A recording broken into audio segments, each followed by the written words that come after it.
À tel point que le Premier ministre groenlandais, d'ailleurs, il a dit à la population de se tenir prêt à une éventuelle attaque. Et il y a un signal qui a alerté aussi davantage du côté du Groenland, c'est la mobilisation d'une unité aux États-Unis, une unité un peu particulière, spécialisée dans les interventions sur terrain de très grand froid. On les appelle les Arctic Angels, les anges de l'Arctique. Quelles sont leurs particularités? On va le voir avec nos éclaireurs. Et c'est vous, Fanny Wegscheider, qui vous êtes donc penchée sur ces soldats américains de l'extrême.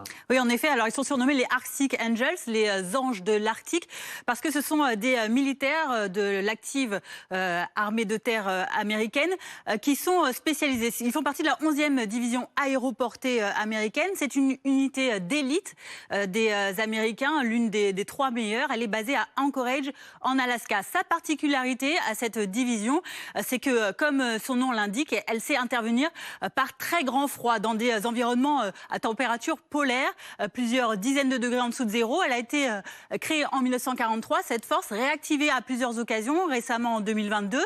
Elle est spécialisée également dans les missions parachute et héliportée, puisque ce sont des parachutistes qui interviennent notamment dans des missions de combat. Alors, ce que l'on peut également en dire, c'est que ce week-end, le Pentagone, le ministère de la Défense américain, a mis en alerte cette force, ces Arctic Angels, 2 bataillons, 1500 soldats qui officiellement, selon Donald Trump notamment, devraient intervenir au Minnesota pour rétablir l'ordre. Il met en action la loi de l'Insurrection Act pour donc rétablir l'ordre après ces manifestations qui se multiplient ces dernières semaines contre la police de l'immigration, l'ICE. Regardez comment ils s'entraînent, comment ils font leur mission. On le voit, les experts s'interrogent sur la possibilité d'une intervention au Groenland, puisqu'ils sont tout à fait adaptés pour le faire. Vous les voyez ici en action ces derniers jours encore.